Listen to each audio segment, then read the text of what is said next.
হু হু করে হেসে ফেললো। সামনে এগিয়ে এসে ধীরে ধীরে ধারার গাল দুটো নিজের হাতের মুঠোয় নিল, আঙ্গুলের পাতায় মুছে দিল চোখের ভেজা চিহ্ন, নরম স্বরে বলল, আচ্ছা আচ্ছা, আমার ভুল হয়েছে, বুঝেছি তুমি তো কিছু ভুল করনি, তবে এত স্পেশাল বিষয় বাপমার সামনে বলে দেবে এটা আমি কল্পনাও করিনি। বাবা তো অবসরপ্রাপ্ত হয়েও পালিয়ে যেতে চাইলো, যাকগে হয়েছে আর কেঁদো না। শ্রাবণ মুচকি হেসে তার কপালে আলতো চুমু খেলো, ঠোঁটের কোণে খুনসুটি মাখা স্বর ভাসালো, তারপর বলল, ঠিক আছে, এবার থেকে যে কোনো কথা বলার আগে একবার আমার দিকে তাকাবে, বুঝেছো? এই ছোট্ট গাধা ডিপার্টমেন্টের ম্যানেজার তুমি, আমি ইশারা করলে তবেই বলবে, আর সব ক্ষেত্রে না। তারা হালকা হেসে মাথা নেড়ে সায় দিল। এমনিতেও সে কথা বলতে চায় না, হুটহাট অস্বস্তিত্ব পেয়ে উল্টাপাল্টা কথা বলে ফেলে। শ্রাবণ ধারার চুলে হাত বুলিয়ে গুছিয়ে দিল। তারা লজ্জা পেল, খড়জোরে বাতাস মিশে গেল সেই অদ্ভুত উষ্ণতা। শ্রাবণ আরেকটু কাছে টেনে নিয়ে বলল, চলো এবার নাস্তা করি, তোমার কথায় আমার গলা দিয়ে খাবার নামেনি। তারা এবার সত্যি হাসলো, তার চোখের ভয়ের চাপটা মিলিয়ে গিয়ে জায়গা নিল প্রশান্তি আর স্নেহের ঝিলিক। শ্রাবণ এবার হুট করে কিছু একটা মনে পড়তেই বলে উঠল, ভালো কথা, আজ যে আমাদের ঘুরতে যাওয়ার কথা, তুমি তাড়াতাড়ি খাওয়া দাওয়া করে তৈরি হয়ে নাও, আমরা সকাল 11টার পরেই বেরিয়ে যাব, ওকে? তারা মাথা নেড়ে মিষ্টি এসে বলল, ওকে। শ্রাবণের দৃষ্টি এবার আরো একটু গুরুতর হলো, সে সিরিয়াস মুডে বলে উঠল, তুমি এত বড় বড় উদ্ভট ব্লাউজ পরেছো কেন, একদম গলা পর্যন্ত ঢেকে গেছে, গরম লাগছে না? তারা এবার সুযোগ পেল না, নাক মুখ ফুলিয়ে ছিটকে সরে এলো শ্রাবণের কাছ থেকেই। ভীষণ রাগান্বিত স্বরে তর্জনী উঁচু করে বলে উঠল, আপনি তো গলা দেখার মতো অবস্থায় রেখেছেন তাই না? এই কারণে খুশিতে গলা ঢেকে রেখেছি, এখন সুন্দর লাগছে না আমায়? শ্রাবণ ঠোঁট কামড়ে হাসলো, আসলে সে দেখার মতো অবস্থায় রাখেনি, তারই বা কি দোষ? গলার ওই লাল তিলটা যে নেশাদ্রব্যের মতো টানে তাকে, কোনো মতোই এড়িয়ে যাওয়া যায় না, তাই গত রাতে সুযোগটা পেয়ে তিলটাই হামলা চালিয়েছে সে, এফর ওফর করেছে জায়গাটা।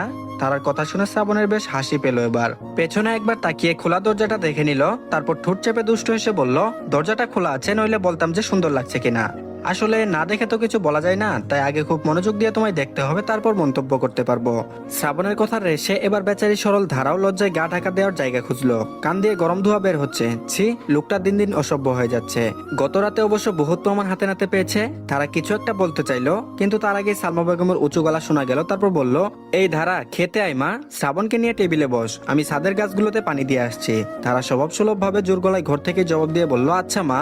তবে শ্রাবণ গভীর চিন্তায় ডুবলো, কিছু একটা গভীরভাবে ভাবলো, হিসেব কষলো মনে মনে। এরপর স্বাভাবিকভাবেই তারাকে জিজ্ঞেস করলো, তোমার শাড়িটা কোথায়? তারা ভ্রুকুচকে বলল, কোন শাড়ি?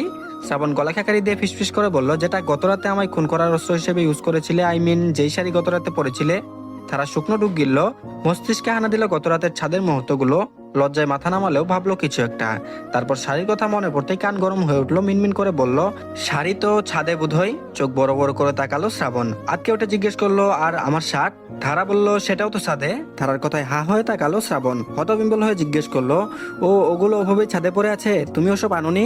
রাগের মাথায় ধারা হুঁশ হারালো, ভীষণ মেজাজ খারাপ হলে গড়গড় করে বলে দিল, আপনি সুযোগ দিয়েছিলেন অধৈর্য লোক, আমার শাড়ি কে খুলেছিল? হ্যাঁ, নিজের শার্টটাও ছুঁড়ে ফেলেছেন, ছি, কিসব অভদ্র কাজকর্ম। ভাগ্যিস ব্লাউজ পেটিকোট ঠিক ছিল, ওভাবেই কোনো কথাবার্তা ছাড়াই ঝট করে তুলে ঘরে এনেছেন, নাওজুবিল্লাহ। আহারে বেচারা আমার সুন্দর শাড়িটা সারা ছাদে বৃষ্টিতে ভিজেছে। শ্রাবণের এবার মন চাইলো পানিতে ডুবে মরে যেতে, অথবা হারপিকের বোতলটা চিবিয়ে খেয়ে নিতে, বেঁচে থাকার ইচ্ছাটাই হারিয়ে ফেললো। এসব কাকে কি বলছে সে?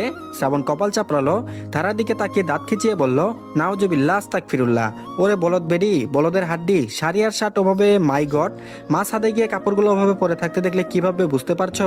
হায় আল্লাহ, আমার বউয়ের মাথায় বুদ্ধি নাই কেন, এত সরল কেন?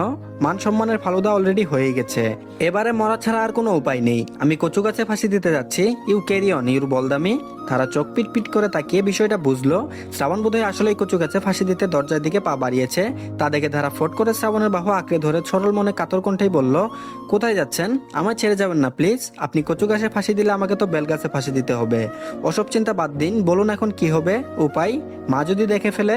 শ্রাবণ ধারার মাথায় গাঁটটা মারলো, জোর গলায় চেঁচিয়ে তারা দিয়ে বলল, তুমি একটা রাম ছাগল, তুমি একটা রাম বলদ, পারফেক্ট কম্বিনেশন। ওরে গাধি, ওরে বলদ, কথা না বলে তাড়াতাড়ি দৌড় দাও, তুমি মাকে আটকাও, কোথায় ব্যস্ত রাখো, আমি পেছনের সিঁড়ি দিয়ে রকেটের গতিতে গিয়ে আলোর গতিতে কাপড়গুলো নিয়ে আসছি, ওকে ডিল? শ্রাবণ ধারার সাথে হ্যান্ডশেক করে দৌড় দিল। ধারা 2 সেকেন্ড আগে থ মেরে দাঁড়িয়ে থেকে বিষয়টা মাথায় বসালো ঠিক করে, এরপর পরিণতি উপলব্ধি করতে পেরে চেঁচিয়ে উঠলো প্রায়। চিতাবাঘের মতো দৌড়ে যাওয়া শ্রাবণকে অনুসরণ করে সেও খরগোশের মতো দৌড়ে সামনের সিঁড়ির দিকে ছুটলো। যে করেই হোক সালমা বেগমের ছাদে যাওয়া আটকাতেই হবে, নইলে ছিটেফোঁটা যেটুকু সম্মান অবশিষ্ট আছে সেটুকু আর বাকি থাকবে না। তারা এক নিমিষে বুঝে গেল, এই বিপদ থেকে বাঁচতে হলে সালমা বেগমকে আড্ডায় বেঁধে ফেলতে হবে। হাঁপাতে হাঁপাতে দৌড়ে সামনের সিঁড়ি দিয়ে ছাদের দিকে এগিয়ে যাওয়া সালমা বেগমের পথ আটকালো সে। চোখ মুখ গরম, শ্বাস প্রায় ছুটছে, তবুও কণ্ঠটা যতটা সম্ভব স্বাভাবিক রাখলো। সালমা বেগম আর কয়েক সিঁড়ি এগুলে ছাদের দরজায় পা ফেলতেন। তারা অস্থির হয়ে ভদ্র মহিলাকে হাত ধরে টেনে নামালো, দু এক সিঁড়ি নামিয়েও আনলো। তারপর বলল, মা মা শুনছেন? সালমা বেগম একটু অবাক হয়ে ভ্রু তুললেন, তারপর বললেন, কি হলো রে, ছুটছিস কেন? ছাদে যাবি? হাঁপাতে হাঁপাতে ধারা বলল, না না, আপনি কোথায় যাচ্ছেন? সালমা বেগম বললেন, ছাদে গাছগুলো শুকিয়ে যাচ্ছে, পানি দিতে যাচ্ছি। ধারা গলা খাকারে দিয়ে সালমা বেগমের হাত টেনে এবার উল্টো পথে হাঁটা শুরু করলো, যেন কোনো গভীর চিন্তায় আছে। হঠাৎ বলে উঠলো, মা জানেন তো, আজকালকার আবহাওয়া একেবারে অদ্ভুত হয়ে যাচ্ছে।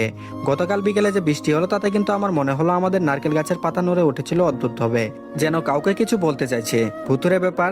সালমা বেগম অবাক হয়ে তাকালেন, ফ্লুকুচকে বিষয়টা বোঝার চেষ্টা করলেন, তারপর বললেন, কি সব উল্টাপাল্টা বকছিস রে, নারকেল গাছ আবার কথা বলে নাকি? তারা নাক মুখ কুচকে এমন ভঙ্গি করলো যেন ব্যাপারটা খুবই গুরুতর। আসলে সেও জানে না কি কথা বলছে, কিন্তু বলতে হবে তাই আরো বলল। ধারা বলল, বলে তো মা। মা শুনুন, বিজ্ঞানীরা বলে প্রকৃতি অনেক সময় মানুষের ভাগ্যের সাথে খেলা করে, কে জানে হয়তো গাছগুলো আমাদের ভাগ্যর খবর দিতে চাইছে। আপনি তো বলতেন ফুল ফুটলো ভালো কিছু ঘটে। সালমা বেগম এবার থমকে দাঁড়ালেন, কৌতূহল নিয়ে শুনতে লাগলেন। মনে মনে ভাবলেন মেয়েটার জ্বর এসেছে কিনা, জ্বরের ঘুরে এসব কথা বলাটা স্বাভাবিক। তারা এবার নিজে মনে মনে এক গাদা অদ্ভুত যুক্তি জুড়ে দিল, তারপর বলল, মা আরেকটা কথা, আমি ভাবছি আমাদের আম গাছের ডালে পাখি বাসা বাঁধছে না কেন? ওসব পাখিরা বুঝি বৃষ্টির সিগন্যাল পেয়ে লুকিয়ে গেছে মা, আপনি এসব কখনো খেয়াল করেছেন? সালমা বেগম এবার পুরো মনোযোগ দিয়ে শুনছেন, হাতের পানি দেওয়ার পাত্রটাও নামিয়ে ফেললেন। তারা মোটেই উল্টাপাল্টা কথা বলার মেয়ে না, হয়তো গুরুত্বপূর্ণ কিছুই বলছে তা ভেবে সালমা বেগম এখনো চেষ্টা করলেন বুঝার, তবে পারলেন না। মেয়েটা কি সকালে ডাইনিং টেবিলে হওয়া ঘটনার কারণে পাগল হয়ে গেল? তো আজকের পার্টটি এই পর্যন্তই। আর ইদানিং